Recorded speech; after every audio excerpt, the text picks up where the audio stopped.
إن الحمد لله نحمده ونستعينه ونستغفره ونعوذ بالله من شرور أنفسنا ومن سيئات أعمالنا من يهده الله فلا مضل له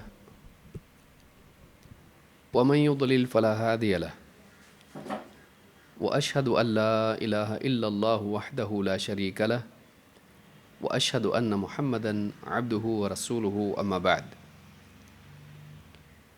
فإن خير الحديث كتاب الله وخير الهدي هدي محمد صلى الله عليه وعلى آله وسلم وشر الأمور محدثاتها وكل محدثة بدعة وكل بدعة ضلالة وكل ضلالة في النار.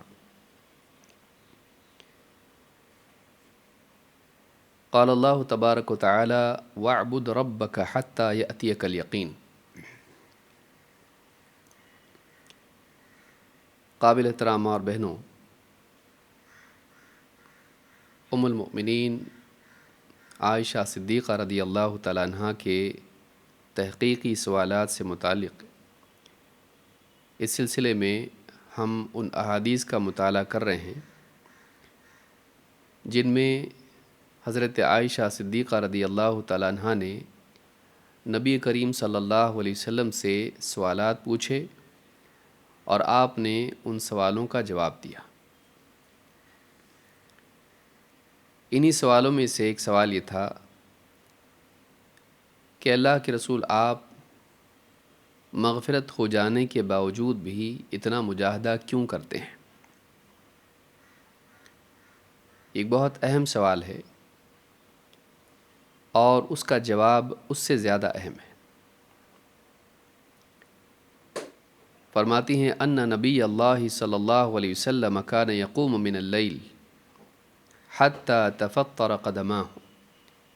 اللہ کے نبی صلی اللہ علیہ وسلم رات میں اتنا طویل قیام کرتے تھے، تہجد کی نماز میں اتنی دیر تک کھڑے رہتے کہ آپ کے پاؤں میں ورم آ جاتا اور ورم کے بعد میں پھٹن آ جاتی ہے، اس میں دراریں پڑ جاتی ہیں۔ حتی تفطر قدماہ، آپ کے قدموں میں دراریں پیدا ہو جاتی ہیں۔ فقالت عائشۃ لم تصنع هذا یا رسول اللہ۔ حضرت عائشہ نے پوچھا اللہ کے رسول آپ اتنا مجاہدہ کیوں کرتے ہیں؟ وقد غفر اللہ لک ما تقدم من ذنبک وما تأخر، جبکہ اللہ تعالیٰ نے آپ کو آپ کے لیے اگلے پچھلے تمام احوال کی مغفرت کر دی ہے۔ جو بھی آپ سے کوئی کمی رہ گئی ہو، جو آپ کے مقام کے اعتبار سے ہو، ورنہ انبیاء گناہ نہیں کرتے ہیں، لیکن کہیں کہیں اللہ کی طرف سے انبیاء کو بھی تنبیہ آتی ہے کہ ایسا نہیں، ایسا ہونا چاہیے تھا۔ پھر انبیاء اللہ تعالیٰ کی معرفت کے اعتبار سے بہت اعلیٰ مقام پر ہوتے ہیں، وہ اللہ کی عبادت کرتے بھی ہیں تو اس عبادت میں بھی اس بات کا احساس ان کو ہوتا ہے کہ ہم نے عبادت ویسے نہیں کی جیسے کرنی چاہیے تھی،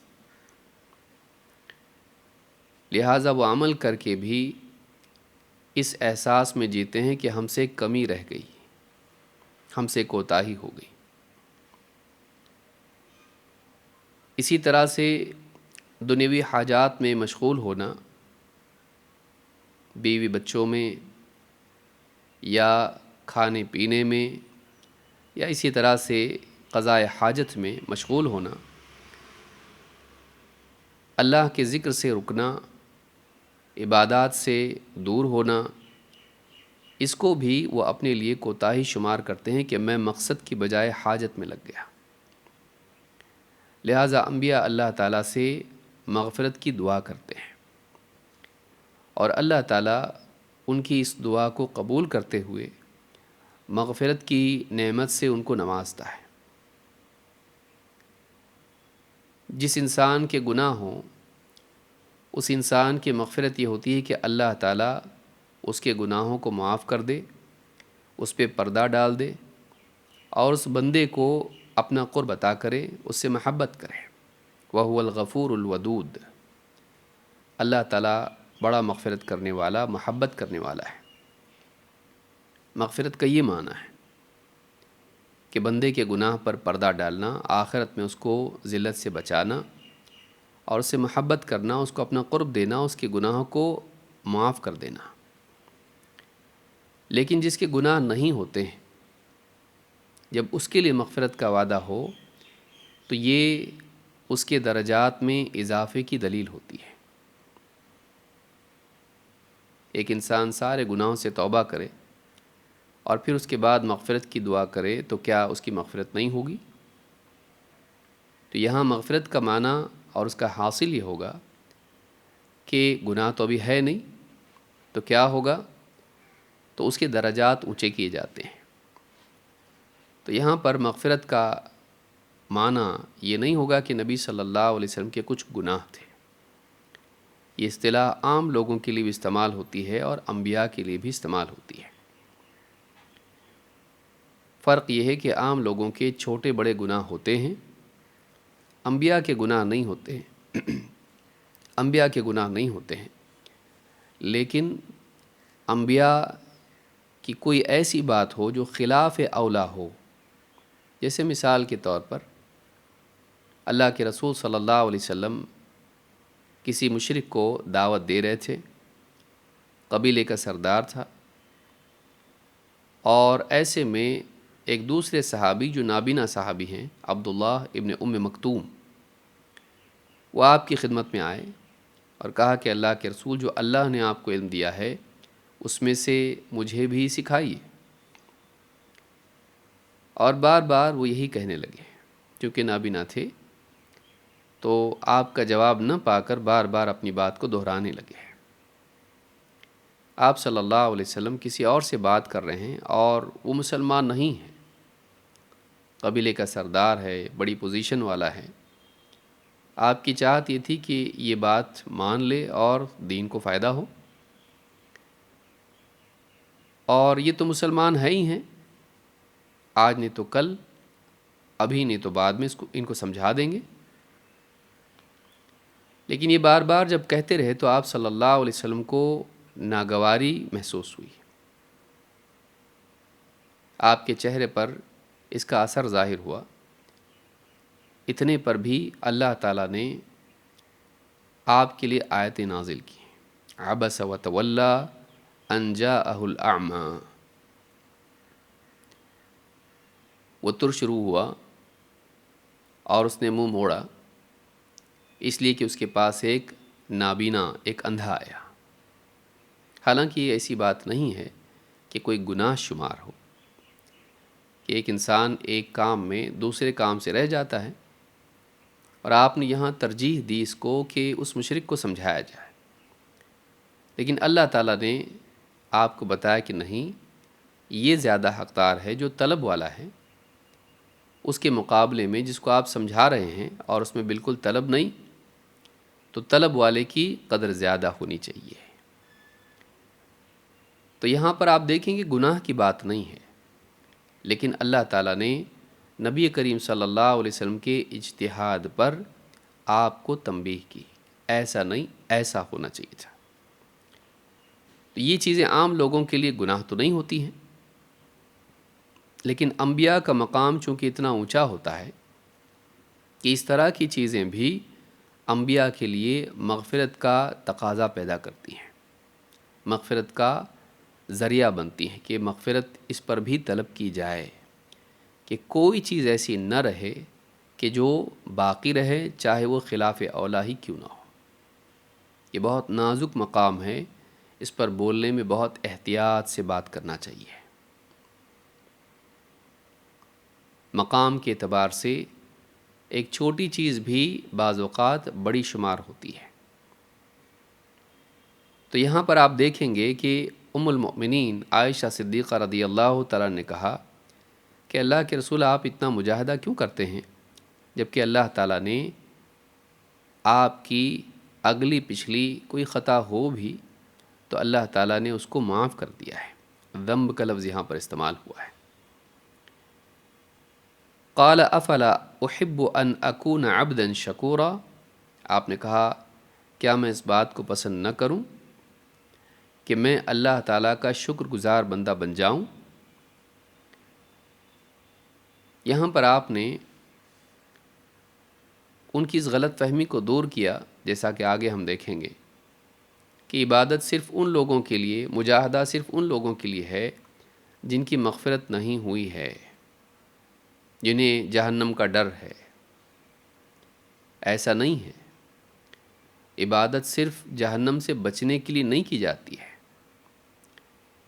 عبادت صرف اللہ کے خوف سے نہیں کی جاتی ہے، عبادت اللہ کے شکر کے لیے بھی کی جاتی ہے، شکر کے طور پر بھی کی جاتی ہے۔ جنت پانے کے بعد بھی، مغفرت ہو جانے کے بعد بھی بندہ اللہ تعالیٰ کی عبادت سے آزاد نہیں ہوتا ہے، اور اسے مجاہدہ چھوڑنا نہیں چاہیے۔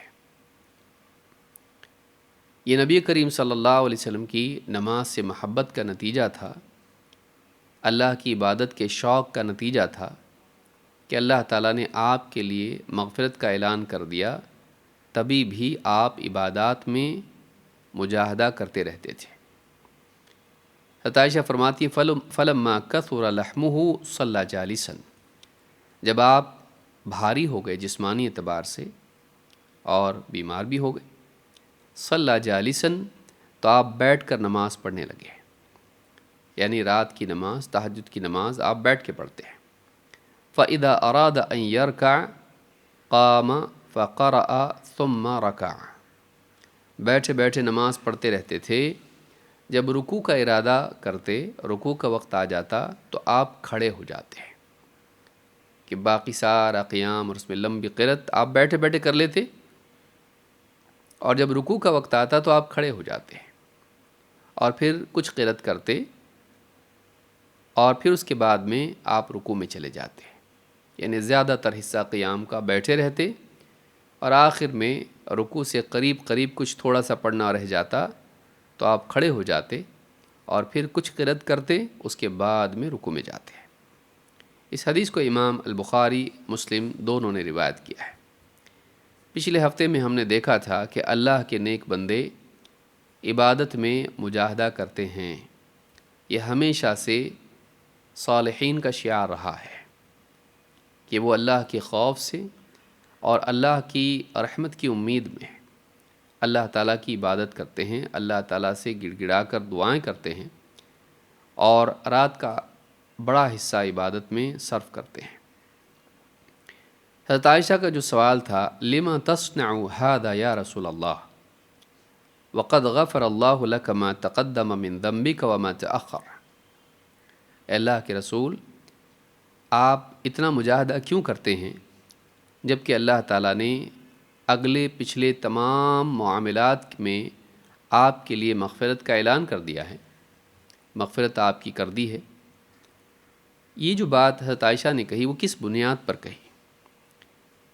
یہ اس آیت کی بنیاد پر کہی جو قرآن کریم میں ہے، جو سورہ فتح میں اللہ تعالیٰ نے کہا ہے۔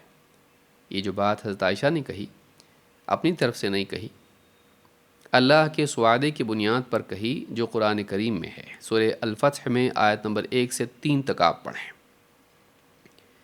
اللہ تعالیٰ فرماتا ہے اِنَّا فَتَحْنَا لَكَ فَتْحًا مُبِينًا، یقیناً ہم نے آپ کو ایک کھلی فتح عطا کر دی ہے۔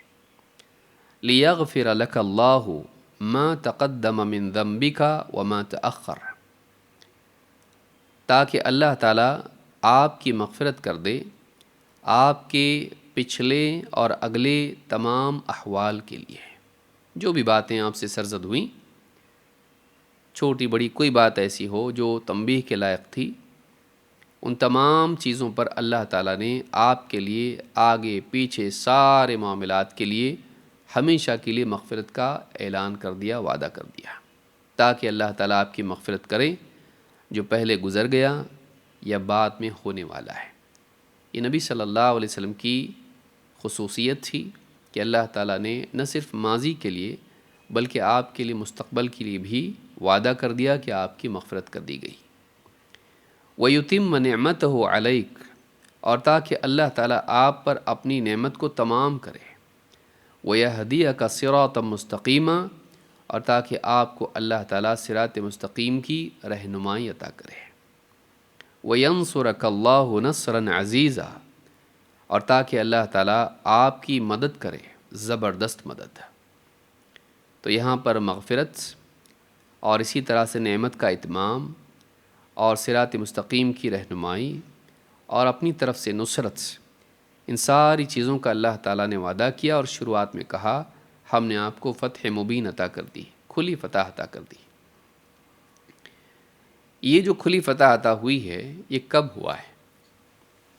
یہ حدیبیہ میں ہوا ہے۔ نبی کریم صلی اللہ علیہ وسلم نے خواب دیکھا کہ آپ عمرہ کر رہے ہیں، تو آپ نے صحابہ سے کہا کہ مجھے خواب دکھایا گیا۔ انبیاء کے خواب سچے ہوتے ہیں، لیکن آپ کو یہ نہیں بتایا گیا تھا کہ آپ کب کریں گے۔ تو آپ صحابہ کو لے کر نکل گئے۔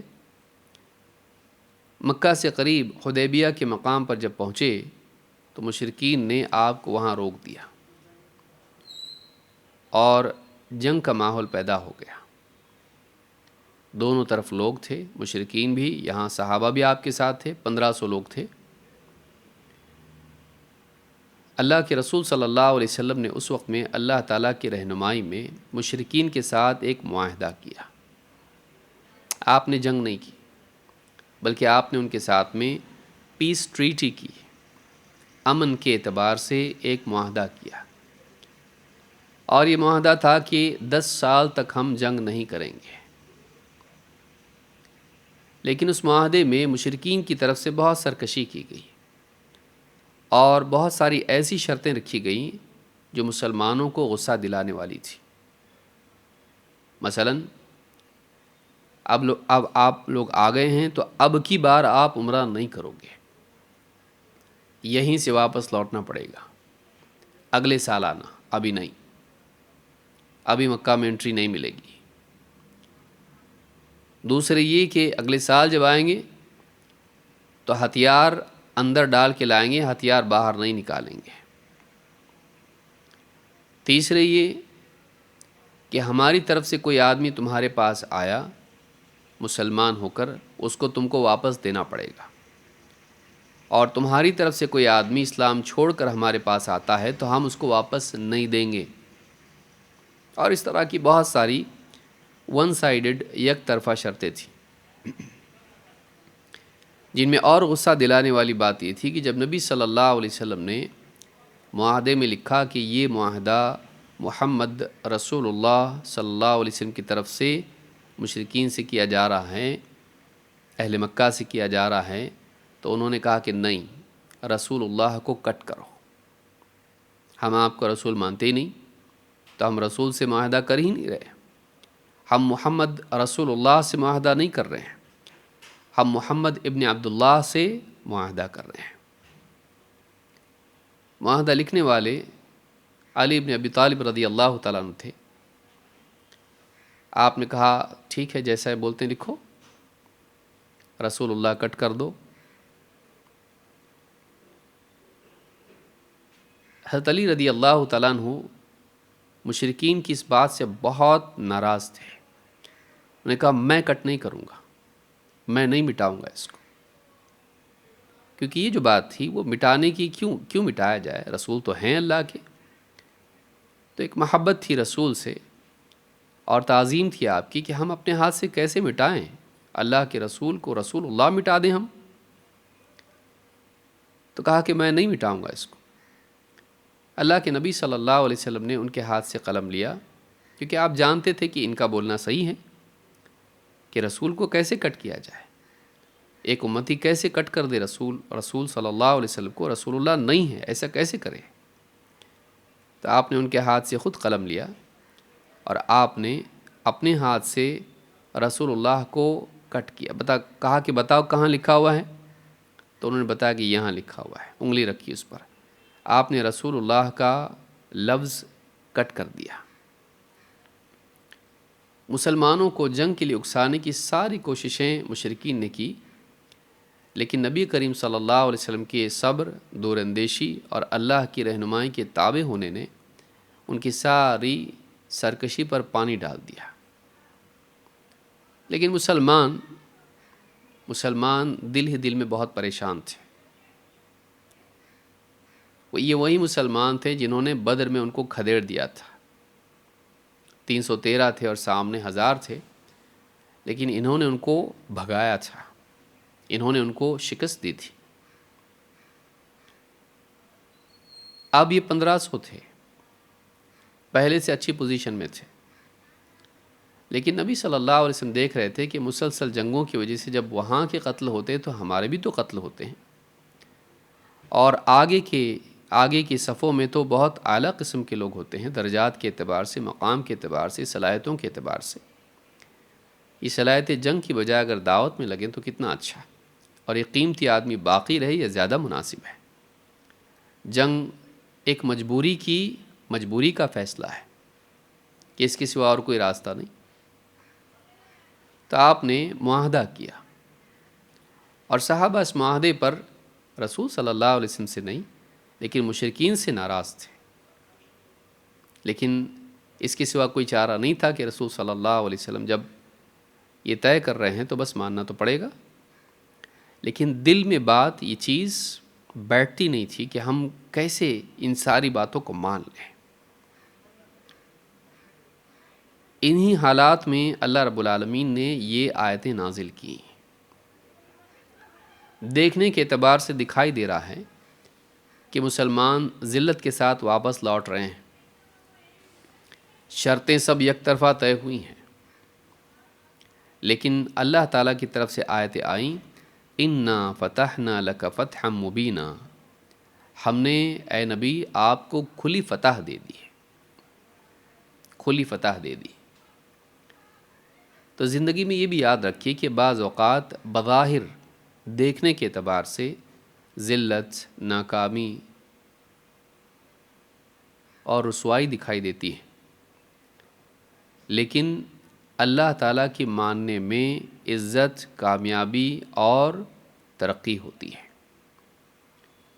یہی وجہ ہے کہ آپ دیکھیں گے کہ یہ 1500 صحابہ جو اسی طرح سے لوٹ گئے اور انہیں بہت تکلیف ہوئی اس فیصلے سے اور مشرکین کے طرز عمل سے، 2-2.5 سال کے عرصے ہی میں یہی لوگ جو واپس گئے تھے واپس ایسی حالت میں آئے کہ وہ 10,000 تھے، اور مکہ والے اتنے کمزور ہو گئے تھے کہ لڑنے کی طاقت نہیں تھی، اور بغیر جنگ کے وہ لوگ مکہ میں داخل ہوئے نبی صلی اللہ علیہ وسلم کے ساتھ، اور مکہ پر غالب آ گئے. مکہ فتح ہوا اور مسلمانوں کی حکومت، اسلامی حکومت مکہ میں بھی ہو گئی. نبی کریم صلی اللہ علیہ وسلم نے کعبہ کی چابیاں منگوائیں، اور آپ نے وہ چابیاں ان کے ذریعے سے خود کعبہ کا دروازہ کھلوایا، اندر جا کر نماز پڑھی. وہی نبی جس کو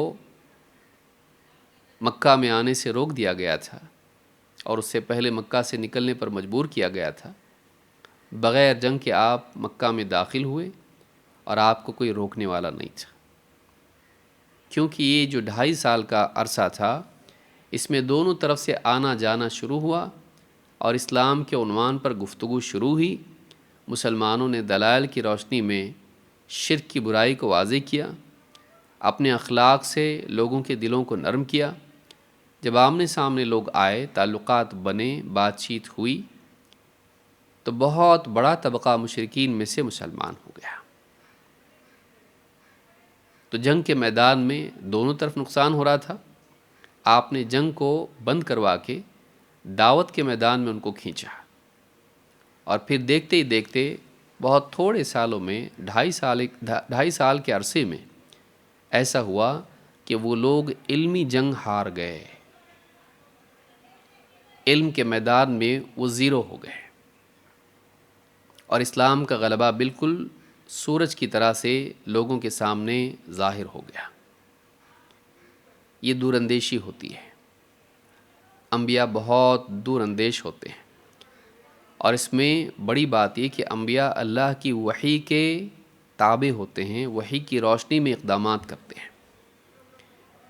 تو یہ پس منظر میں نے اس لیے بیان کیا تاکہ بات سامنے آئے اور زندگی کے لیے ہم کو حوصلہ ملے کہ زندگی میں اکثر ایسا ہوتا ہے کہ فیلئر دکھائی دیتا ہے، لیکن اگر ڈیسیجنز صحیح ہوں تو آج کی تنگی، آج کی تکلیف کچھ ہی وقت کے اندر کامیابی کی شکل میں ظاہر ہوتی ہے۔ تو مایوس نہیں ہونا چاہیے۔ حالات میں، برے حالات میں مسلمان کو چاہیے کہ وہ صحیح قدم اٹھائے اور صبر کے ساتھ کام لے۔ نبی صلی اللہ علیہ وسلم کو انہوں نے اکسانے کی کوشش کی، لیکن آپ نے ان کے اکسانے کے باوجود صحیح فیصلہ کیا۔ ڈیسیجن لینے میں انسان کو جذبات سے زیادہ سوجھ بوجھ کا اہتمام کرنا چاہیے، عقل مندی کا ثبوت دینا چاہیے۔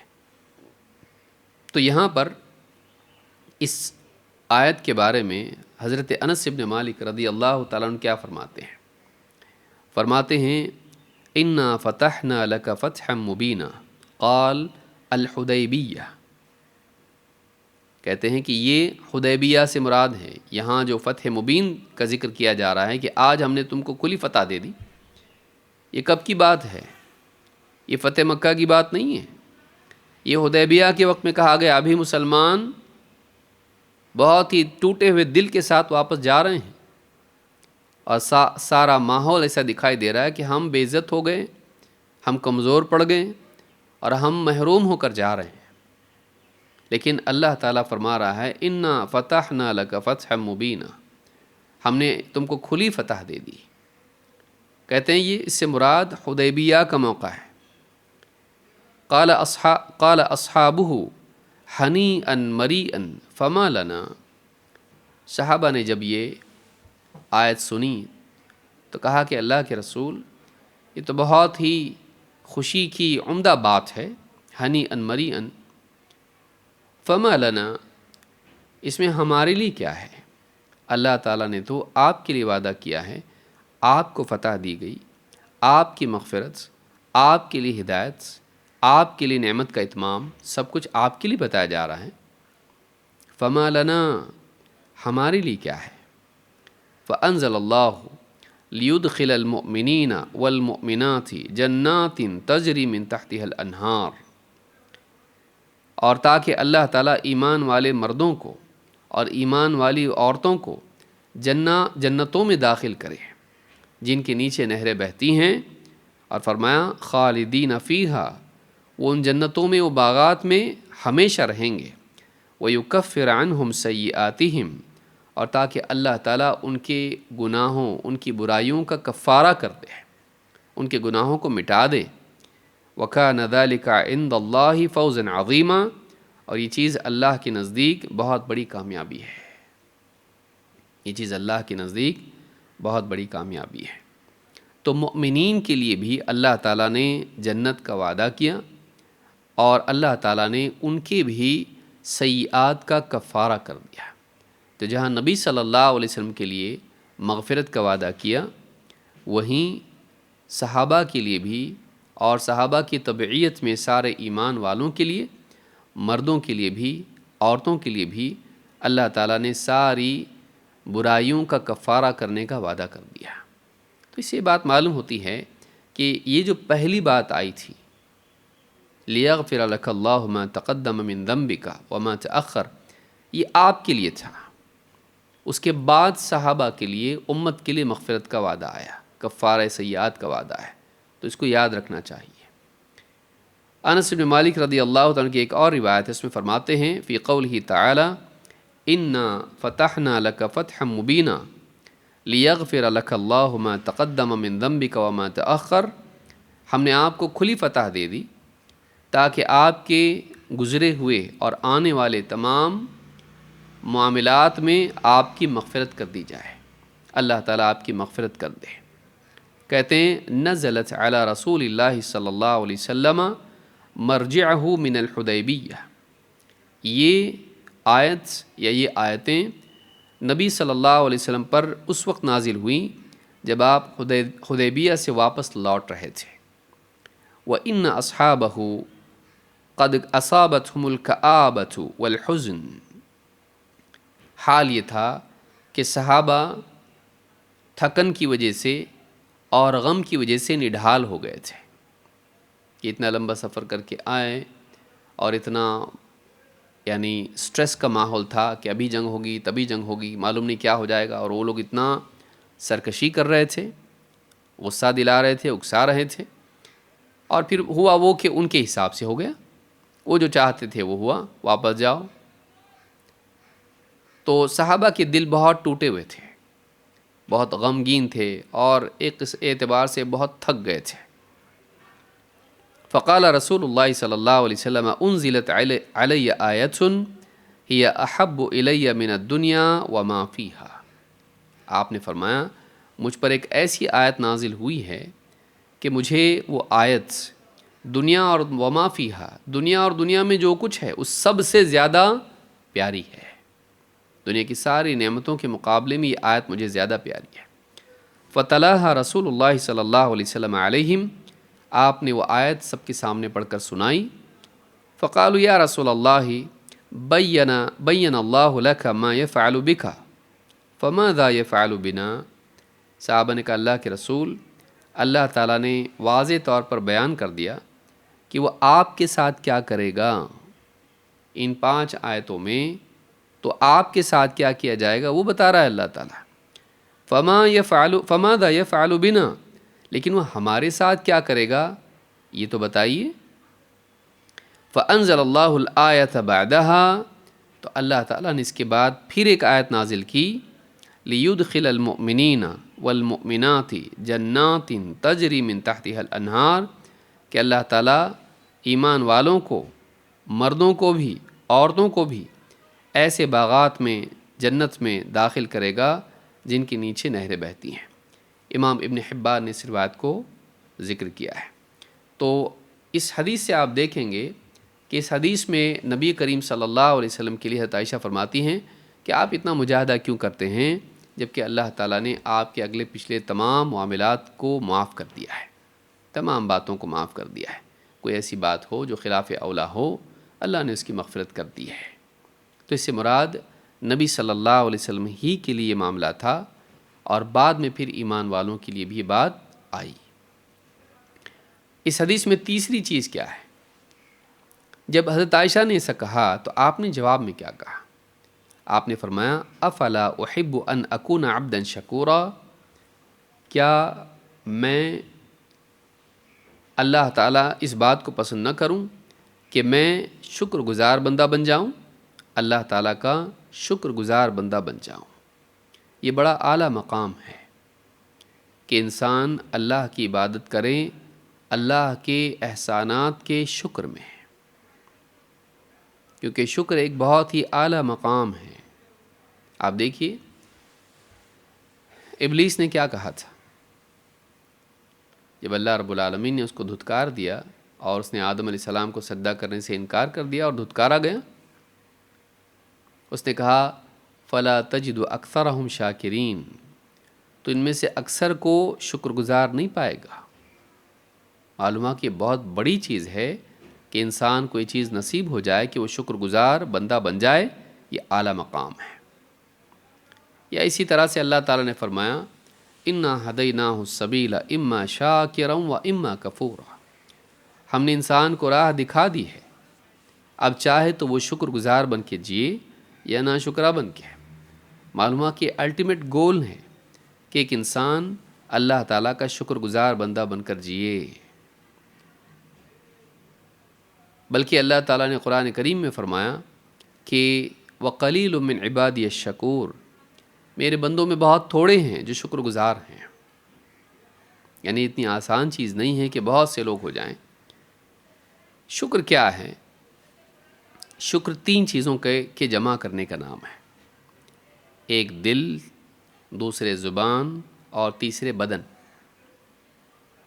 شکر 3 چیزوں کے جمع کرنے کا نام ہے، دل، زبان اور بدن۔ کس اعتبار سے؟ دل میں اللہ تعالیٰ کے محسن اور منعم ہونے کا احساس ہو کہ ساری نعمتیں دینے والا اللہ ہے، دل میں یہ ریئلائزیشن ہونا چاہیے، یہ ایکسیپٹنس ہونا چاہیے۔ دل اس بات کو مانے کہ دینے والا اللہ ہے۔ زبان اللہ کی تعریف کرے کہ اللہ نے عطا کیا، الحمدللہ، تمام تعریف اللہ کے لیے ہے، اللہ ہی نے دیا ہے۔ وَأَمَّا بِنِعْمَةِ رَبِّكَ فَحَدِّثْ۔ 3، انسان اس نعمت میں وہ کرے جو اللہ چاہتا ہے۔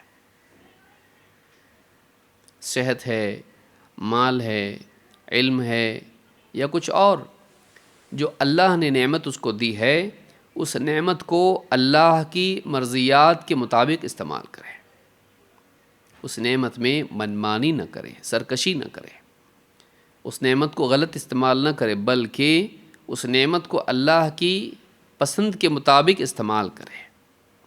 یہ دیکھے کہ اللہ مجھ سے اس نعمت کے بارے میں چاہتا کیا ہے۔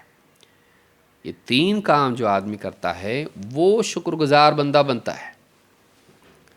دل سے اللہ کے احسان کا اعتراف، زبان سے اللہ تعالیٰ کی نعمت پر اللہ کی حمد و ثنا، اور پھر جسم کے اعتبار سے یا عمل کے اعتبار سے اس نعمت کے تقاضوں کو پورا کرنا، وہ کرنا جو اللہ چاہتا ہے۔ تو 3 چیزیں شکر ہیں۔ تو آپ نے فرمایا افلا احب ان اکون عبدا شکورا۔ حضرت عائشہ نے فرمایا آپ اتنی عبادت کیوں کرتے ہیں؟ اللہ نے آپ کی مغفرت کر دی نا۔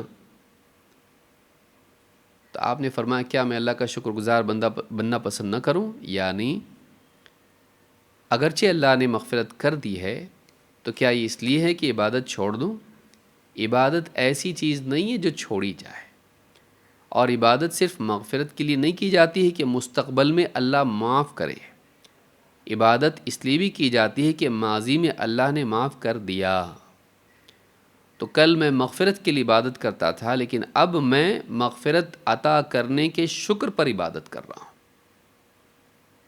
کہ بندے کے لیے شکر کا مقام بھی باقی رہتا ہے۔ اور جو عبادت کرنا چاہتا ہے، جس بندے کو عبادت میں لذت ملتی ہے، وہ عبادت کے کرنے کا بہانہ ڈھونڈتا ہے، اور جس انسان کو عبادت میں وحشت ہوتی ہے وہ عبادت کے چھوڑنے کے لیے بہانہ ڈھونڈتا ہے۔ جس کی راحت ہی عبادت میں ہو، ایسا انسان عبادت کے لیے بہانہ ڈھونڈے گا، لیکن جس انسان کو عبادت بوجھ محسوس ہوتی ہو، وہ عبادت چھوڑنے کے لیے بہانہ ڈھونڈے گا۔ مہمان آ گئے تھے، فلاں چیز تھی، بھوک لگی تھی، فلاں بات تھی، چھوٹی چھوٹی چیزیں بھی بعض اوقات بڑی بن جاتی ہیں، اور کبھی کبھی تو کوئی وجہ نہیں ہوتی ہے، سستی ہی سب سے بڑی وجہ ہوتی ہے۔ تو جو نہیں کرنا چاہتا ہے اس کے پاس بہانے ہوتے ہیں نہیں کرنے کے، اور جو کرنا چاہتا ہے اس کے پاس بہانے ہوتے ہیں کرنے کے۔ لہٰذا آپ نے حضرت عائشہ سے کیا کہا؟ آپ نے فرمایا کیا میں اللہ کا شکر گزار بندہ نہ بنوں؟ یعنی مغفرت مل جانے کے بعد کیا عبادت چھوڑ دیں گے؟ نہیں، اب تو اور عبادت کریں گے کہ رب العالمین کا احسان ہے، اس احسان کے شکر میں اللہ کی عبادت کریں گے۔ تو یہ عبادت کے شوق کا نتیجہ ہے۔ ابن قیم رحمۃ اللہ علیہ فرماتے ہیں فَسَمَّ الْأَعْمَالَ شُكْرًا، آپ نے عمل کو بھی شکر کہا۔ وَأَخْبَرَ أَنَّ شُكْرَهُ قِيَامُهُ بِهَا وَمُحَافَظَتُهُ عَلَيْهَا، کہ آپ نے بتایا کہ آپ کا شکر یہ ہے کہ آپ اس شکر کی بنیاد پر قیام اللیل کریں اور اس پر محافظت کریں، یعنی اس پر جمے رہیں، چھوڑیں نہیں کہ مغفرت ہو گئی تو چھوڑ دو، نہیں، مغفرت ہو جانے کے بعد بھی آپ اس پر قائم رہیں، قیام اللیل کا اہتمام کریں۔ کہتے ہیں فحقیقت الشکر هی الثناء علی النعم ومحبتہ والعمل بطاعتہ، کہتے ہیں کہ شکر کی حقیقت یہ ہے کہ انسان زبان سے نعمت دینے والے کی تعریف کرے، دل میں اس سے محبت کرے اور اس کی فرما برداری کرے، خصوصاً اس نعمت کے معاملے میں۔ تو طریق الہجرتین میں یہ بات ابن قیم رحمۃ اللہ علیہ نے کہی ہے۔ تو یہاں پر معلوم ہوا کہ نبی کریم صلی اللہ علیہ وسلم شکر کے طور پر عبادت کرتے تھے، جب کہ آپ کی مغفرت کر دی گئی، آپ نے اس کے بعد بھی عبادت نہیں چھوڑی، نماز نہیں چھوڑی۔ فرائض تو بہت دور کی بات، آپ نوافل تہجد کی نماز اپنے آرام کو چھوڑ کے پڑھتے تھے، اور تہجد کی نماز بھی نہیں چھوڑتے تھے۔ آپ نے شکر کو اور عبادت کو جمع کیا ہے۔ معاذ بن جبل رضی اللہ تعالیٰ کہتے ہیں اخذ بیدی رسول اللہ صلی اللہ علیہ وسلم، اللہ کے رسول صلی اللہ علیہ وسلم نے میرا ہاتھ پکڑا، فقال انی لاحبک یا معاذ، کہا کہ اے معاذ میں تم سے بہت محبت کرتا ہوں۔ فقلت وانا احبک یا رسول اللہ، کہتے ہیں میں نے کہا کہ میں بھی اللہ کے رسول آپ سے بہت محبت کرتا ہوں۔ فقال رسول اللہ صلی اللہ علیہ وسلم فلا تدع ان تقول فی کل صلاة رب اعنی علی ذکرک و شکرک و حسن عبادتک، آپ نے فرمایا تو پھر ایسا ہے تو نماز میں کبھی یہ دعا مت چھوڑنا۔ نماز میں کا لفظ یہاں پر آیا ہے، فی کل صلاة، ہر نماز میں، چاہے وہ فرض ہو، سنت ہو، نفل ہو، کسی بھی نماز میں یہ دعا پڑھنا مت چھوڑنا۔ کیا دعا ہے وہ؟ رب اعنی علی ذکرک و شکرک و حسن عبادتک، اے میرے رب میری مدد کر، میری اعانت کر تیرے ذکر پر، تیرے شکر پر، اور بہترین طور پر تیری عبادت کرنے پر۔ تو آپ دیکھیں گے کہ بہترین عبادت سے پہلے کس کو ذکر کیا گیا؟ شکر کو۔ اور ساری چیزوں کی جڑ کیا ہے؟ وَلَذِكْرُ اللَّهِ أَكْبَرُ، اللہ کی یاد سب سے بڑی چیز ہے۔ تو اے اللہ میری مدد کر کہ میں تجھے یاد رکھوں، میری مدد کر اس بات پر کہ میں تیرا شکر ادا کروں، میری مدد کر اس بات پر کہ میں تیری عبادت بہترین طور پر کروں۔ امام احمد، ابو داؤد، نسائی، ابن حبان اور حاکم نے اس کو روایت کیا ہے، اور الفاظ نسائی کے ہیں۔ اس سے معلوم ہوتا ہے کہ ہم کو اپنی نماز کے اخیر میں یہ دعا پڑھنی چاہیے۔ یہ لازم نہیں ہے لیکن مستحب ہے۔ تو چاہے فرض نماز ہو یا نفل ہو، نماز میں اخیر میں سلام پھیرنے سے پہلے ہم کو یہ دعا پڑھنی چاہیے۔ نبی صلی اللہ علیہ وسلم کو عبادت کا شوق کتنا تھا؟ آپ فرماتے ہیں وَجُعِلَتْ قُرَّةُ عَيْنِي فِي الصَّلَاةِ، میری آنکھوں کی ٹھنڈک نماز میں رکھ دی گئی ہے، میری آنکھوں کی ٹھنڈک نماز میں رکھ دی گئی ہے کہ نماز پڑھتا ہوں تو سکون ملتا ہے۔ آنکھوں کی ٹھنڈک، علماء کہتے ہیں اس سے مراد کیا ہے؟ دل کا سکون، کہ انسان وہ عمل کرے تو اسے اچھا لگے۔ امام احمد، نسائی، حاکم اور بہقی نے اس کو روایت کیا ہے۔ اسی طرح سے آپ دیکھیں سالم ابن ابی الجعد کہتے ہیں قال رجل لیتنی صلیت فاسترحت، ایک شخص نے بعد کے دور میں کہا کاش کہ میں نماز پڑھ لیتا تو مجھے راحت مل جاتی۔ فَكَأَنَّهُمْ عَابُوا عَلَيْهِ ذَلِكَ، لوگوں نے جب یہ جملہ سنا تو اس کو پسند نہیں کیا، اس اعتبار سے کہ بھئی کیا نماز کوئی بوجھ ہے کہ تم پڑھ لوگے تو تم کو راحت ملے گی، جان چھوٹے گی؟ نماز بوجھ تھوڑی نہ ہے۔ تو انہوں نے ایسا سمجھا کہ یوں کہہ رہے ہیں کہ گویا کہ کوئی بوجھ ہو، حالانکہ ان کی مراد وہ نہیں تھی۔ انہوں نے کہا فقال سمعت رسول اللہ صلی اللہ علیہ وسلم، انہوں نے کہا کہ میں نے اللہ کے رسول صلی اللہ علیہ وسلم کو فرماتے سنا ہے، کیا؟ یا بلال اقم الصلاۃ ارحنا بہا، اے بلال نماز قائم کرو اور مجھے راحت پہنچاؤ، راحت پہنچاؤ۔ تو یہ جو فاسترحت میں نے کہا ہے یہ غلط نہیں ہے۔ کیوں؟ کیونکہ نبی صلی اللہ علیہ وسلم نے بھی یہ کہا ہے کہ آپ نے بھی کہا کہ نماز قائم کرو یعنی اقامت کہو اور ہم کو راحت پہنچاؤ۔ کیوں؟ کیونکہ نماز کے ذریعے سے ہم کو راحت ملتی ہے۔ تو ایک بندہ جب اللہ سے قریب ہوتا ہے، اللہ سے جب اس کا تعلق ہوتا ہے تو اسے عبادت کے مجاہدے میں بھی لذت اور راحت محسوس ہوتی ہے۔ لیکن جب انسان اللہ سے دور ہوتا ہے اور دل پر گناہوں کے داغ لگے ہوئے ہوتے ہیں تو ایسے انسان کو عبادت میں بھی وحشت ہوتی ہے، یہاں تک کہ دل ہوتے ہوتے کالا ہو جاتا ہے اور عبادت بالکل بوجھ لگنے لگتی ہے۔ اسی لیے منافقین کے بارے میں اللہ نے فرمایا کہ وَإِذَا قَامُوا إِلَى الصَّلَاةِ قَامُوا كُسَالَىٰ يُرَاءُونَ النَّاسَ وَلَا يَذْكُرُونَ اللَّهَ إِلَّا قَلِيلًا، کہ وہ نماز کے لیے اٹھتے ہیں تو بہت بوجھل بن کے ہے کہ کوئی بوجھ ان کے اوپر ہو جو اتار کے پھینکنا ہو۔ وَإِذَا قَامُوا إِلَى الصَّلَاةِ قَامُوا كُسَالَىٰ يُرَاءُونَ النَّاسَ، اور پڑھتے بھی ہیں تو دکھانے کے لیے، دل سے نہیں۔ وَلَا يَذْكُرُونَ اللَّهَ إِلَّا قَلِيلًا، اور نماز میں اللہ کو نہیں یاد کرتے مگر بہت تھوڑا۔ یعنی اللہ کو نہیں کے برابر یاد کرتے ہیں۔ تو یہاں پر آپ صلی اللہ علیہ وسلم کو دیکھیے، آپ کہہ رہے ہیں اے بلال اقامت کہو اور ہمیں راحت پہنچاؤ، کیونکہ آپ کی راحت، آپ کی آنکھوں کی ٹھنڈک نماز میں تھی۔ ملا علی القاری رحمہ اللہ فرماتے ہیں وقیل کان اشتغالہ بالصلاۃ راحۃ لہ، اہل علم فرماتے ہیں کہ نبی کریم صلی اللہ علیہ وسلم کا نماز میں مشغول ہونا آپ کو راحت دیتا تھا، اس سے آپ کو راحت ملتی تھی۔ فإنه كان يعد غيرها من الأعمال الدنيوية تعبا، کیونکہ آپ دنیا کے دوسرے کاموں کو اپنے لیے بوجھ اور تھکانے والی چیز اور دل کو مشغول کرنے والی چیز سمجھتے تھے، کہ آپ کی تھکن اس میں تھی، نماز میں نہیں، آپ کی تھکن دنیا کے کاموں میں تھی۔ وَكَانَ يَسْتَرِيحُ بِالصَّلَاةِ لِمَا فِيهَا مِنَ الْمُنَاجَاتِ، اور آپ کو نماز پڑھنے میں راحت ملتی تھی کیونکہ نماز میں آپ اللہ تعالیٰ سے مناجات کرتے تھے۔ مناجات کہتے ہیں اللہ سے کلام کرنا، اپنے دل کی بات اللہ کے سامنے رکھنا۔ وَلِذَا قَالَ وَقُرَّةُ عَيْنِي فِي الصَّلَاةِ، اور یہی وجہ ہے کہ آپ نے کہا میری آنکھوں کی ٹھنڈک نماز میں ہے۔ تو یہ بات اہل علم نے کہی ہے۔ ہم بھی اپنی نمازوں کو بہتر بنائیں، اس کے لیے کیا کریں؟ ہمارا نماز میں دل لگتا نہیں لگتا، عام طور سے تو ہماری حالت کیسی ہم کو معلوم۔ نماز میں ہم جلدی سے ہماری نماز ختم کر دیتے ہیں، کسی طرح سے نماز ہو گئی بھاگو۔ بہت سے لوگ تو نماز میں کوتاہی کرتے ہیں، نماز پڑھتے تک نہیں۔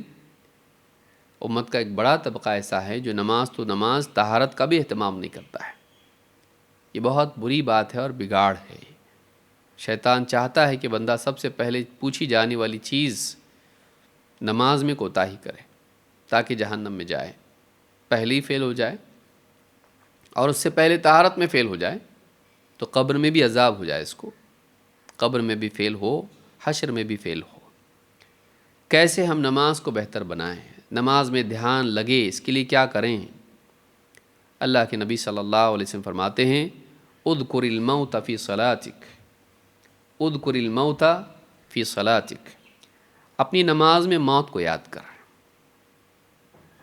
اپنی نماز میں موت کو یاد کر، یعنی یہ سمجھ کہ اب میری موت آنے والی ہے اور یہ میری آخری نماز ہے، اس کے بعد مجھ کو نماز ملنے والی نہیں، یہ میری آخری نماز ہے۔ کوئی انسان آپ سے کہے، کوئی حاکم آپ سے کہے کہ نماز پڑھ لو، اس کے بعد تم کبھی نماز نہیں پڑھ پاؤ گے، تمہیں قتل کر دیا جائے گا، بتائیے وہ نماز کتنی دھیان کے ساتھ پڑھے گا آدمی، اللہ کی طرف دل کتنا آہوزاری کے ساتھ متوجہ ہوگا۔ تو کہا کہ اذکر الموت فی صلاتک، اپنی نماز میں موت کو یاد کرو۔ فإن الرجل اذا ذکر الموت فی صلاته لحری ان یحسن صلاتہ، آپ نے فرمایا کہ جب بندہ اپنی نماز میں موت کو یاد کرتا ہے تو لحری ان یحسن صلاتہ، بہت امید ہے کہ اس کی نماز اچھی ہوگی، زیادہ امکان اس بات کا ہوتا ہے کہ وہ اچھے سے نماز پڑھے گا۔ وَصَلِّ صَلَاةَ رَجُلٍ لَا يَظُنُّ أَنَّهُ يُصَلِّي صَلَاةً غَيْرَهَا، اور اس آدمی کی نماز پڑھ جسے یہ گمان نہیں کہ اب اس کے بعد کوئی اور نماز پڑھ پائے گا۔ اس آدمی کی نماز پڑھ، اس آدمی کی طرح نماز پڑھ جسے یہ گمان ہو کہ اب اس کے بعد مجھے شاید نماز پڑھنے کا موقع نہ ملے، تو یہ ایک ہی موقع ہے، پڑھ لے جیسی پڑھنا ہے پڑھ لے، اس کے بعد کبھی نماز نہیں، تو وہ کتنے اچھے سے نماز پڑھے گا۔ تو ہم یہ دل میں کیفیت پیدا کریں کہ شاید یہ ہماری زندگی کی آخری نماز ہے، تو بہت ممکن ہے کہ ہمارا دل اللہ تعالیٰ کی طرف ہوگا۔ جس طرف انسان کو جانا ہوتا ہے اس طرف اس کا دل ہوتا ہے۔ جب انسان بار بار موت کو، آخرت کو یاد کرے گا تو اس کا دل اللہ سے، آخرت سے جڑا رہے گا۔ لیکن اگر وہ دنیا دنیا دنیا کرتا رہے گا تو آخرت سے غافل ہوگا اور اللہ تعالیٰ سے اس کا دل منقطع ہو جائے گا۔ تو یہ بھی یاد رکھیں کہ اچھے سے نماز پڑھنے کے لیے ضروری ہے کہ انسان موت کو، آخرت کو یاد رکھے۔ اسی لیے آپ دیکھیں قرآن کریم میں اللہ نے کیا فرمایا سورۃ البقرہ میں کہ وَإِنَّهَا لَكَبِيرَةٌ إِلَّا عَلَى الْخَاشِعِينَ، نماز بہت بھاری ہے، آسان نہیں، نماز بھاری ہے، ہاں مگر ان لوگوں پر بھاری نہیں ہے جو اللہ سے ڈرنے والے، اللہ کے آگے جن کی زندگی میں جھکاؤ ہے، ان پر بھاری نہیں ہے۔ خشوع والوں پر نماز بھاری نہیں ہے۔ لیکن سوال یہ ہے کہ خشوع والے کون ہیں؟ تو جواب میں کیا فرمایا؟ الذین یظنون انہم ملاقو ربہم وانہم الیہ راجعون۔ خشوع والے وہ ہیں کہ جنہیں اس بات کا یقین ہے کہ ان کی ملاقات اللہ سے ہونے والی ہے، اور جنہیں اس بات کا یقین ہے کہ انہیں لوٹ کے اللہ کے پاس جانا ہے، اللہ سے ملاقات کرنا ہے اور لوٹ کے جانا ہے۔ یہ دو تھاٹس ہیں، یہ دو خیالات ہیں۔ اللہ سے ملاقات ہونی ہے، اللہ کو زندگی کا حساب دینا ہے، لوٹ کے اللہ کے پاس جانا ہے، دنیا میں ہمیشہ نہیں رہنا ہے، لوٹ کے جانا ہے، رجوع کرنا ہے، پلٹ کے جانا ہے، واپس آخرت میں جانا ہے۔ تو اللہ کو جواب دینا ہے اور دنیا چھوڑ کے جانا ہے۔ یہ دو خیال ایسے ہیں کہ اگر ہمارے دل میں نماز کے وقت میں ہو تو آدمی کے لیے نماز آسان ہو جائے گی، اس میں دھیان لگے گا اور نماز اچھی ہوگی۔ کہ میں دنیا دنیا دنیا کر رہا ہوں، یہ چھوڑ کے جانا ہے، اور آج میں نماز میں کھڑا ہوں عبادت کے طور پر، کل میں نماز میں نہیں بلکہ اللہ کے سامنے کھڑا ہوں گا حساب دینے کے اعتبار سے۔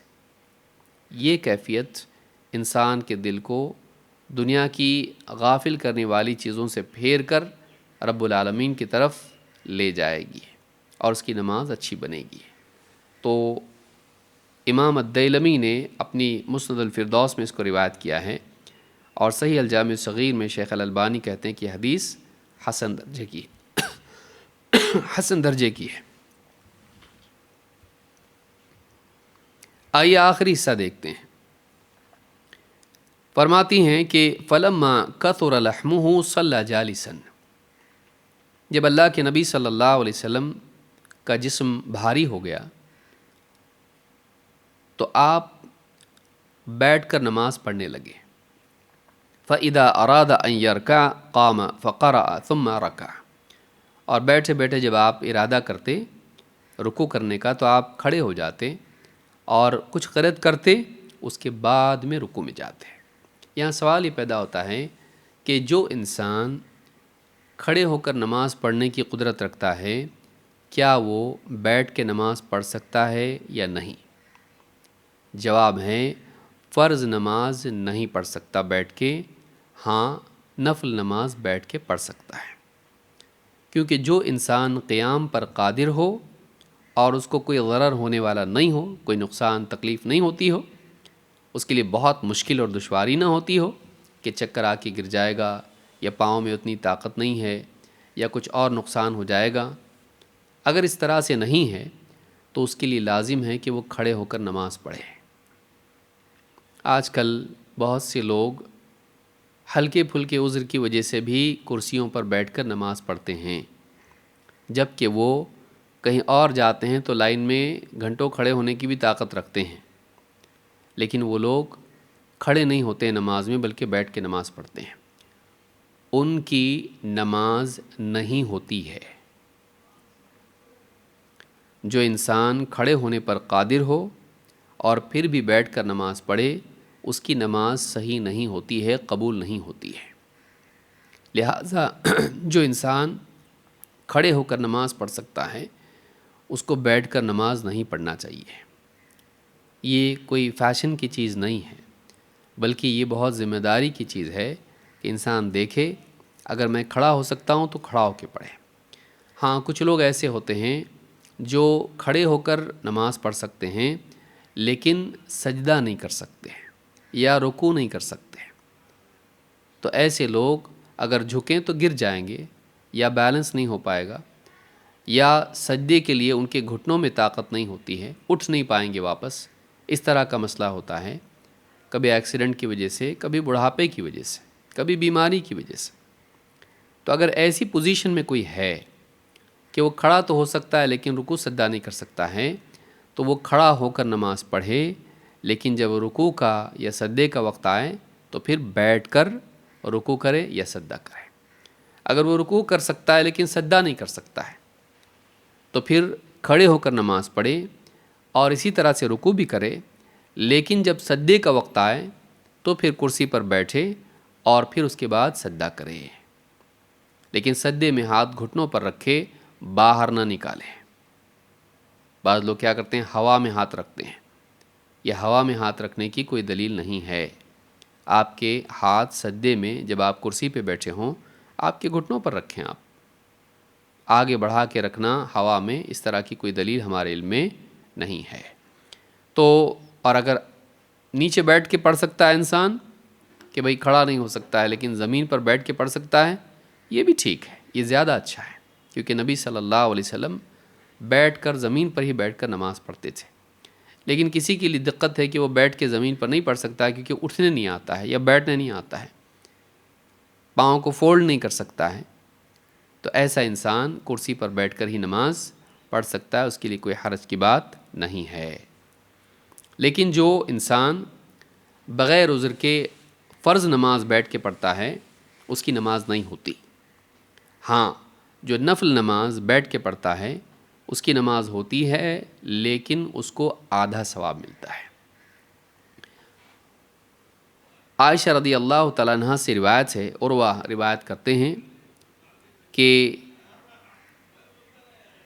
انہوں نے حضرت عائشہ نے بتایا، انہا اخبرت ہو، حضرت عائشہ نے ان کو بتایا، انہا لم تر رسول اللہ صلی اللہ علیہ وسلم یصلی صلاۃ اللیل قاعدا قط حتی اسن، کہتی کہ انہوں نے اللہ کے رسول صلی اللہ علیہ وسلم کو کبھی بھی بیٹھ کر نماز پڑھتے ہوئے نہیں دیکھا رات میں، یہاں تک کہ آپ بوڑھے ہو گئے، حتی اسن، آپ کی عمر بڑھ گئی، یعنی بڑھاپے کو آپ پہنچے۔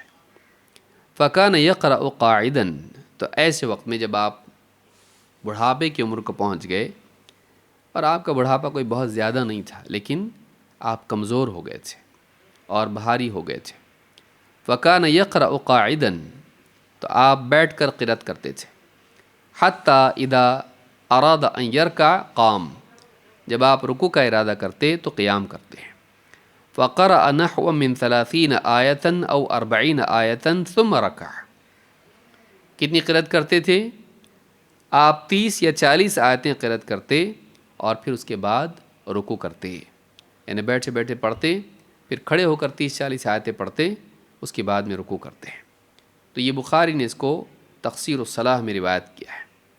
ایک اور روایت میں فرماتی ہیں، ان رسول اللہ صلی اللہ علیہ وسلم کان یصلی جالسا، اللہ کے رسول صلی اللہ علیہ وسلم بیٹھ کر ہی نماز پڑھتے تھے، بیٹھ کر نماز پڑھتے تھے۔ فیقرأ وهو جالس، اور آپ بیٹھے بیٹھے قرأت کرتے۔ فاذا بقی من قراءته نحو من 30 او 40 آیہ، جب آپ کی نماز میں قرأت میں 30-40 آیتیں رہ جاتی، قام فقرأها وهو قائم، آپ کھڑے ہو کر قرأت کرتے ہیں۔ ثم یرکع، پھر رکوع کرتے ہیں۔ ثم سجد، پھر سجدہ کرتے ہیں۔ یفعل فی الرکعۃ الثانیۃ مثل ذلک، اور پھر دوسری رکعت میں بھی ویسا ہی کرتے جیسے پہلے کیا تھا۔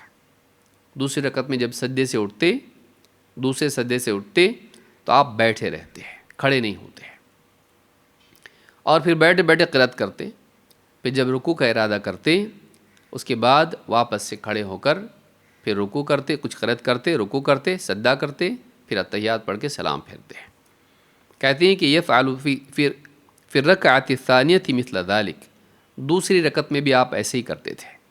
فاذا قضى صلاته نظر، جب آپ کی نماز ہو جاتی تو آپ دیکھتے ہیں۔ فإن كنت يقظى تحدث معي، اگر میں بیدار ہوتی تو آپ میرے ساتھ بات چیت کرتے ہیں۔ وإن كنت نائمة اضطجع، اور اگر میں سوئی ہوتی تو آپ بھی کچھ دیر لیٹ جاتے ہیں۔ تو اگر میں بیدار ہوتی تو آپ مجھ سے بات چیت کرتے ہیں، امام البخاری مسلم دونوں نے اس کو روایت کیا ہے۔ تو آپ دیکھیں کہ نبی صلی اللہ علیہ وسلم نماز سے فارغ ہوتے حضرت عائشہ کو جگاتے فجر کے لیے، اور کبھی دیکھتے کہ بیدار ہیں تو بات چیت بھی کر لیتے ہیں۔ آج کے اس ماحول میں بیوی شوہر کا بات چیت کرنا بھی ایک بہت دشوار چیز ہو گیا ہے۔ آپ دیکھیں کتنے گھروں میں حالات یہ ہیں کہ بیوی بھی موبائل فون میں لگی ہوئی ہے، شوہر بھی موبائل فون میں لگا ہوا ہے، بچے بھی موبائل فون میں لگے ہوئے ہیں۔ اگر ٹی وی ہے یا کچھ اس طرح کا نیٹ ورک گھر پہ ہے، بچے کارٹون میں لگے ہوئے ہیں۔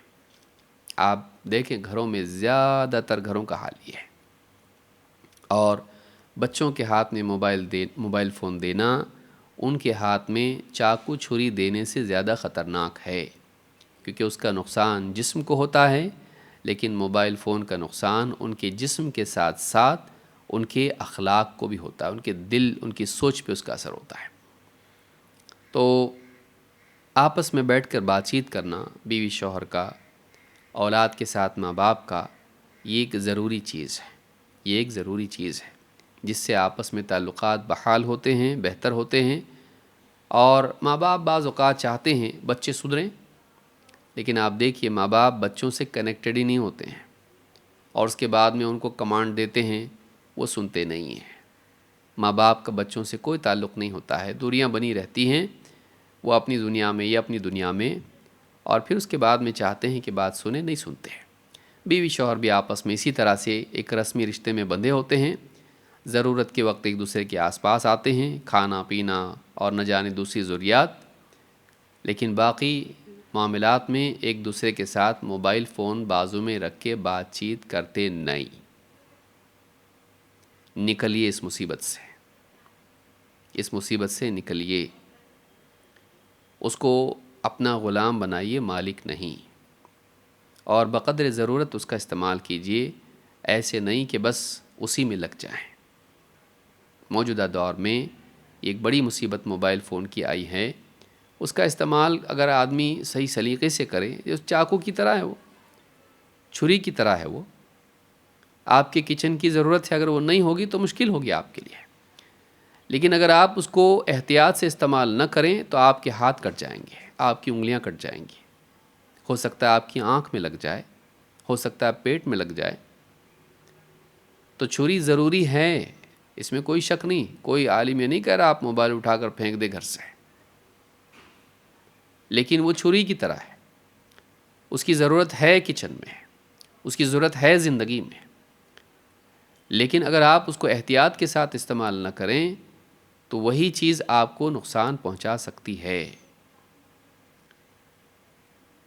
اور سوچیے، اب ایک مولوی صاحب کہنے لگے کہ آپ موبائل فون کے بارے میں ایسا ایسا کہتے ہیں، لیکن دور بدل رہا ہے، اور بچوں کے ہاتھ میں تو ایسے بھی موبائل فون آ ہی رہا ہے، تو بجائے اس کے کہ ہم ان کو موبائل سے دور رہنے کی دعوت دیں، ماں باپ کو کہیں کہ موبائل سے دور رکھو، کیوں نہ ایسا کیا جائے کہ موبائل فون کے استعمال کے آداب ان کو سکھائے جائیں، یا اس کے لیے کچھ ایسے اپلیکیشنز بنائی جائیں، کچھ اس طرح کا معاملہ رکھا جائے کہ وہ لاک رہے اور وہی وہ لوگ استعمال کر سکتے ہوں جو صحیح ہے۔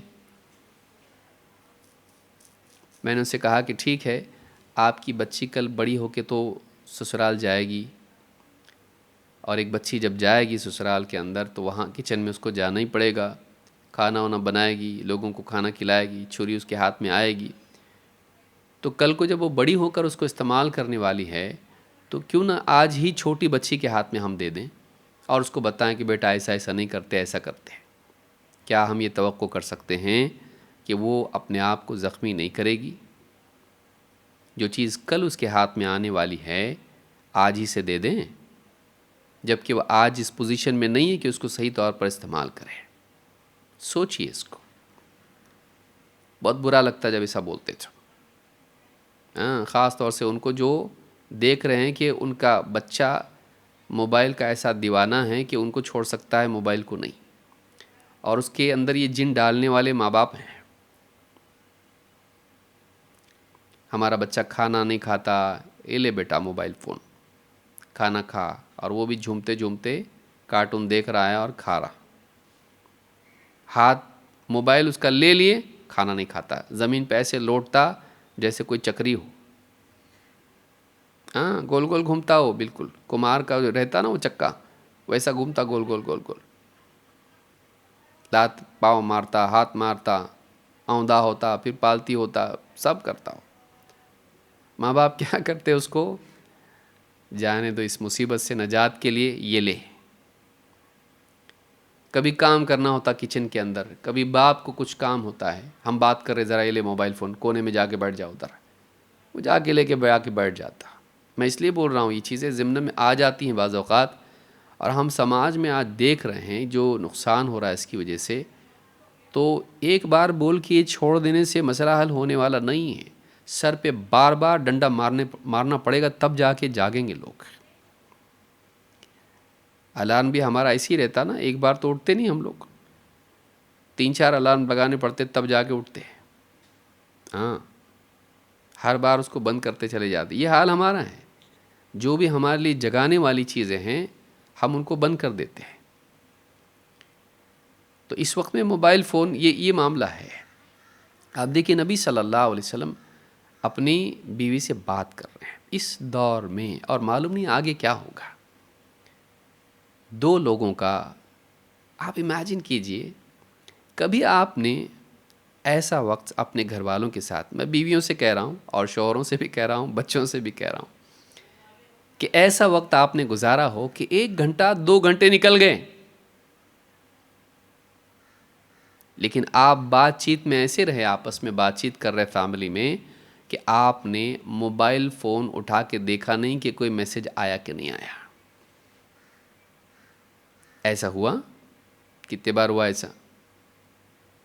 نہیں بھی آیا تو اٹھا کے دیکھتے، آیا تو نہیں۔ ویسے ہی جیسے آدمی بار بار دروازہ کھول کے دیکھے کہ کوئی باہر آیا کیا، جب کہ بیل نہیں بجی، جب کہ دستک نہیں ہوئی دروازے پر، پھر بھی کھول کے دیکھتا ہے۔ دیوانہ بولیں گے نہیں اس کو؟ ہم ایسے ہی دیوانے ہیں۔ ہم آپس کے کنورسیشن میں، آپس کی گفتگو میں نہیں ہیں، ہم بار بار جا کے کھڑکی میں سے چیک کرتے کوئی میسج تو نہیں آیا، اور ہم رہتے بھی نہیں۔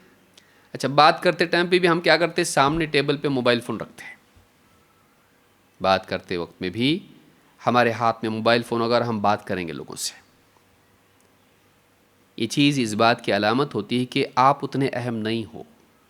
میں تو بس انتظار میں ہوں کہ میسج آئے گا تو میں بات کروں گا یا بات کروں گی، آپ سے تو میں ٹیمپرریلی بات کر رہی ہوں۔ گھروں میں ایسا ماحول بنائیں۔ یہ جو ضمناً بات آ گئی حضرت عائشہ کی کہ نبی صلی اللہ علیہ وسلم دیکھیے نماز پڑھ رہے ہیں، نماز پڑھ کے فارغ ہوئے، بیوی کو دیکھتے اگر بیدار ہے تو آپ بات چیت کرتے ہیں۔ بیوی سے بات چیت کرنا، بیوی کا شوہر سے بات چیت کرنا، یہ کتنا امپورٹنٹ ہے۔ ماں باپ کا اولاد سے بات چیت کرنا کتنا امپورٹنٹ ہے۔ اس کے ذریعے سے آپس میں لوگ کنیکٹ ہوتے ہیں، اس کے ذریعے سے لوگ آپس میں کنیکٹ ہوتے ہیں۔ اور یاد رکھیے، آپ کو ایک دوسرے کو سمجھنے کے لیے اور ایک دوسرے کو کی اصلاح کرنے کے لیے، اپنی اولاد کی اصلاح کرنے کے لیے آپ کو ان سے کنیکشن بنانا پڑے گا۔ First you connect, then you correct. جب تک آپ اپنی اولاد سے یا کسی سے کنیکٹ نہیں ہوتے، آپ اس کو کریکٹ نہیں کر سکتے۔ آپ جب تک کہ قلبی تعلق کسی کا آپ سے جڑا ہوا نہ ہو، آپ اس کی اصلاح نہیں کر سکتے۔ وہ آپ سے محبت اور آپ کے احترام کی بنیاد پر اور اعتماد کی بنیاد پر آپ کی بات سنتا ہے اور اپنی اصلاح کرتا ہے۔ لیکن آپ سے کوئی قلبی تعلق نہ ہو، آپ سردرد ہوں یا آپ کی ضرورت نہ ہو، اور پھر آپ جا کے کچھ کہیں ایسا مت کرو، ایسا کرو، اور خاص طور سے ایسی بات جو دل پہ بوجھ بنے، آپ کی بات نہیں مانے گا کوئی۔ یہی وجہ ہے کہ آج ماں باپ اپنی اولاد سے دور ہیں اور کوئی کنیکشن دونوں کے درمیان نہیں ہے، یا تو موبائل کی وجہ سے یا کسی اور وجہ سے، بہت مصروف ہونے کی وجہ سے۔ اور پھر اچانک بچوں میں کوئی بگاڑ دیکھتے ہیں، خاص کر کے بڑے بچوں میں، اور پھر چاہتے ہیں کہ ان کو نصیحت کا منشور سنائیں، پھر چاہتے ہیں کہ ان کے سامنے پوری غزل سنائیں ان کو اصلاح کی، اور وہ سنیں دھیان سے اور سدھر کے بالکل نکھر کے غسل کر کے آ جائیں ایک دم ٹھیک ٹھاک اوکے اوکے. نہیں ہوتا ایسا. بچے آپ کی بات کو قیمت ہی نہیں دیتے, ویلیو نہیں دیتے. کیوں؟ کیونکہ آپ کی ویلیو نہیں ہے. آپ کی ویلیو ہوتی تو آپ کی بات کی ویلیو ہوتی. آپ ان کے لیے ویسے ہی پرووائڈر ہو جیسے ان کے لیے نیٹ ورک پرووائڈر ہے, وائی فائی. آپ ان کے لیے کھانا پینا کپڑا پیسہ یہ وہ اسکول کی فیس سے لے کے دوا خانے کا خرچہ اور یہ وہ سب چیزیں آپ پرووائڈ کرنے والے بن گئے ان کے لیے. کیا چاہیے لے. جب تک آپ پرووائڈ کرو گے ان کی ضرورت ہے, آپ نہیں ہے تو نہیں ہے. آپ کا کوئی کنیکشن ان سے ہے؟ جسٹ امیجن کیجئے آپ کے پاس پیسہ نہ ہو تو آپ کے بچے آپ کے ہیں کیا؟ آپ کا کتنا تعلق ہے ان سے؟ آج خاندان ایسے بنے ہوئے ہیں کہ ضرورت کی بنیاد پر رشتے ہیں. سوچئے, کنیکشن بنائیے, وقت دیجیے. اور کیسے بنتا کنیکشن؟ کیا کچھ بہت بڑا کچھ کارنامہ کرنا پڑتا, کرامت دکھانی پڑتی؟ نہیں. بیٹھیے ان کے ساتھ, بات چیت کیجیے, سنیے, بھاشن مت دیجیے. صرف بچوں کو سنتے ہم لوگ, بچوں کے سر پہ بار بار ہم چھڑی مار کے ان کو چھوٹا بناتے. بہت ہوشیار مت بن, جو بول رہا ہوں وہ سن, بڑا آیا بڑی آئی. یا پھر ان کے بارے میں ہم پروفیسائز کرتے ہیں, جائے گی سسرال میں, نام خراب کرے گی ہمارا اگر ایسی ہوگی تو. Future tennis. اب بھی سے گاڑی میں بٹھا کے چھوڑ دیا اس کو, فیل گاڑی میں. تو پاس ہونے والی نہیں ہے, تو آگے جا کے بگڑنے ہی والی ہے, تو نام خراب کرے گی. لڑکوں کو باپ بول رہا ہے, دیکھ نکمے مجھ کو دیکھ, میں آج کیا بنا ہوں, تو کیا ہے, تو کچھ بھی نہیں ہے. انسلٹ. اور بھوکا مرے گا, کچھ کر, ابھی جاگ. اور مجھ کو نہیں لگتا تو کچھ کرنے والا دنیا میں, تیری حالت دیکھ کے تو یہ لگ رہا ہے. Predictions, prophecies. یہ ہمارا طریقہ ہے سدھارنے کا. بتائیے ہم کو کوئی اس طریقے سے سدھارے تو سدھریں گے؟ ایسی بات ہم سے اگر کوئی کرے کیسا لگے گا؟ مولوی صاحب بولیں تجھ کو دیکھ کے تو نہیں لگتا تو جنت میں جائے گا, منہ دیکھا ہے اپنا؟ کیسا لگے گا؟ سوچئے, ہم کو کوئی بولے ایسا تو کیسا لگے گا؟ ایسا ہمارا ٹریٹمنٹ ہے اولاد کے لیے. بات کیجئے ان سے, اچھی بات کیجئے, ان کو موٹیویٹ کیجئے. ان کو بہت تعریف بھی مت کیجئے, تو راج دلارا ہے, دنیا کا سب سے زبردست انسان ہے تو, ہاں ایسا نہیں. بلکہ ان کو موٹیویٹ کیجئے, دیکھو بیٹے تم کوشش کرو گے تو بن سکتے ہو, دینی اعتبار سے, دنیوی اعتبار سے. پھر ان کے مسائل سنیے, ابو مجھ کو ایسا نہیں آتا ہے, اماں مجھ کو ایسا نہیں ہوتا ہے, میرے سے کام نہیں ہو پاتا ہے. ان کو سکھائیے, ان کو بیوقوف مت بولیے, ان کو سکھائیے کیسے کرتے ہیں. ہم پہلے مارتے اس کے بعد میں سکھاتے ہیں, الٹا ہے. ہم کو مارنا نہیں چاہیے, ہم کو سکھانا چاہیے. سکھایا تو نہیں, اور نہیں آ رہا, موزہ پہننے نہیں آ رہا اس کو, الٹے جوتے پہن لیا, پیٹ دیا اس کو, ایسا پہنتا ہے جوتے. تو سکھایا آپ نے اس کو؟ سکھایا تو نہیں. لیکن لوگوں کے سامنے غلط پہن رہا ہے تو آپ اپنا انسلٹ سمجھ رہے ہو. اکثر ہوتا یہ ہے کہ ہم کو بچے سے زیادہ اپنی عزت کی فکر ہوتی ہے. سوچیے اس کو. ہم بچوں کو اچھا اس لیے دیکھنا چاہتے ہیں کہ سماج میں ہم کو ہماری ٹوپی میں مور کے پر لگے ہوئے ہوں. ہم بچوں کو بھی اچھا اس لیے دیکھنا چاہتے ہیں, اس لیے نہیں کہ بچے اچھے بن کے کامیاب ہو جائیں, اس لیے کہ بچوں کی کامیابی سے ہمارا سر اونچا ہو جائے. اس میں بھی ہماری سیلفشنس ہوتا ہے. بچوں کے لیے, بچوں کے بارے میں سوچنا کہ وہ کامیاب ہو جائیں, ان کو دیکھ کے ہم کو خوشی ہو, نہ یہ کہ ان کی وجہ سے ہمارا نام روشن ہو جائے. بولنے میں بھی آتا ہے, تو کیا ہمارا نام روشن کرے گا؟ تمہارا نام روشن کیوں کروں؟ مطلب آپ بچے کو انسٹرومنٹ بناتے ہیں اپنی ترقی کے لیے, اپنی عزت کے لیے, اپنی شہرت کے لیے. وہ آپ کے لیے سواری, آپ کی منزل تک لے جانے کے لیے, شہرت کی, عزت کی, مقام کی, بلندی کی, سماج میں, سوسائٹی میں جگہ کی. وہ انسٹرومنٹ ہے آپ کا, وہ سواری ہے آپ کی. آپ ان کے بارے میں سوچئے، اس کا پرابلم کیا ہے، یہ کہاں پھنستا ہے، یہ کیوں آگے نہیں بڑھ پاتا ہے، کیا کمی ہے اس کے اندر، اور پھر اس کو حل بتائیے۔ کمی پہ کانسنٹریٹ مت کیجیے، اس کو جو وہ خود جانتا ہے اس کو مت بتائیے۔ جو وہ خود جانتا ہے کہ ہاں میرے سے نہیں ہو رہا، آپ وہی بول رہے اس کو، آتا تجھ کو، نہیں آتا تجھ کو، کیا سیکھا تو نے اب تک، تو نے کیا کرے گی تو؟ جو اس کو خود معلوم ہے کہ وہ نہیں کر پا رہی ہے، آپ اس کو وہی لیکچر دیتے، کیسا ہوگا تیرا، اور ڈراتے اس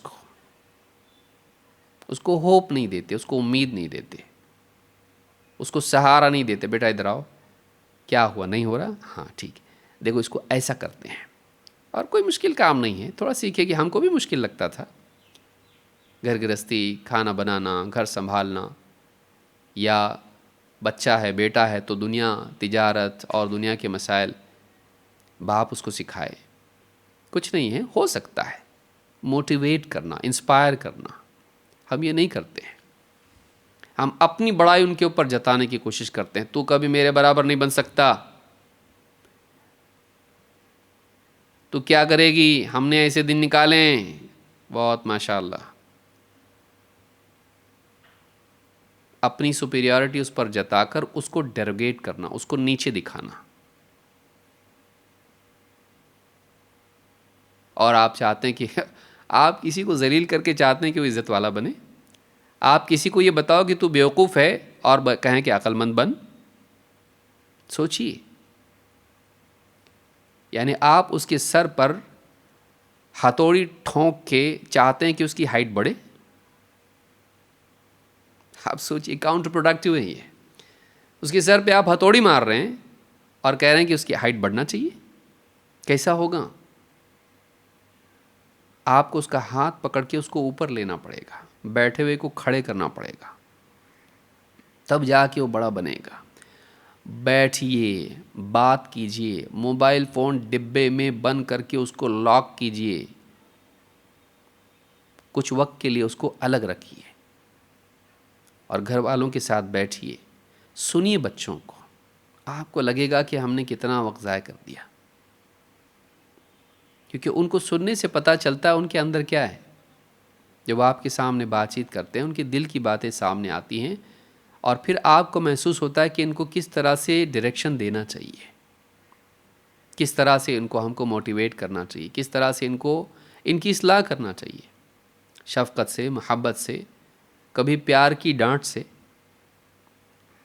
ڈانٹے لیکن ان کو ذلیل نہ کریں، ڈانٹے لیکن ان کو ایسا نہ کریں کہ ان کی امید ہی ختم ہو جائے۔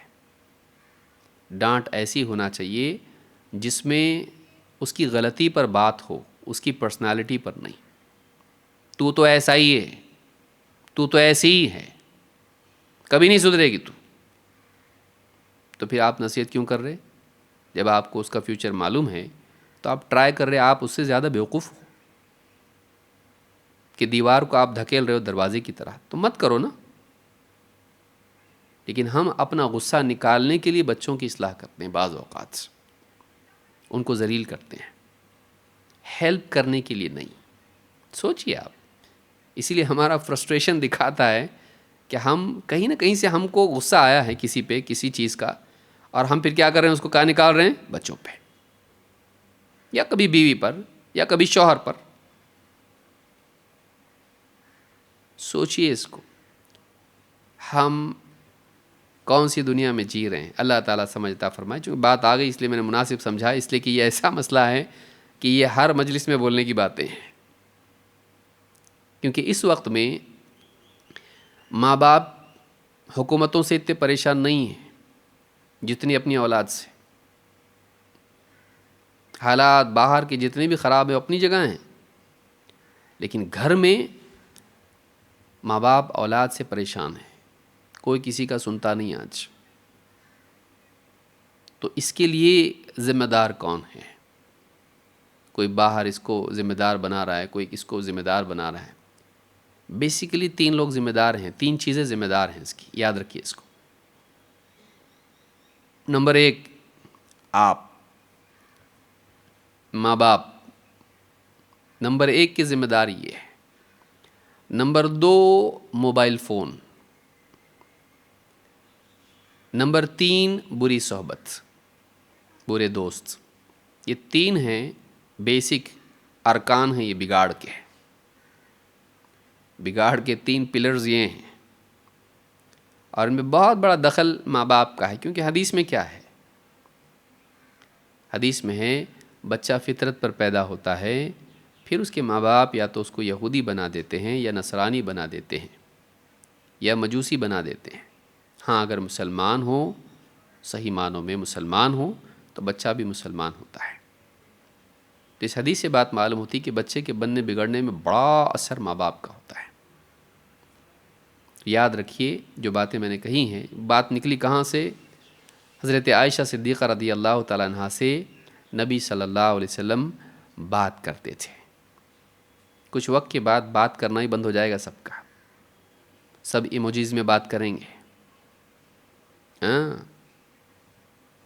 ابھی جو ہنس رہے ہیں ہم لوگ، وہ ہنسی بھی ہماری ایموجی والی ہوگی، اس کا بھی میسج بھیجیں گے ہم لوگ، مسکراہٹ، رونا، یہ ساری چیزیں، یہ فیسلٹی ہمارے لیے موبائل فون ہے، ایک سہولت کی چیز ہے، لیکن اس کو دیوانوں کی طرح اس کے جال میں نہ پھنسیں، بلکہ اس کو ضرورت کی جگہ پر رکھیں، اور اپنا قائد نہ بنائیں، اپنا رہنما نہ بنائیں۔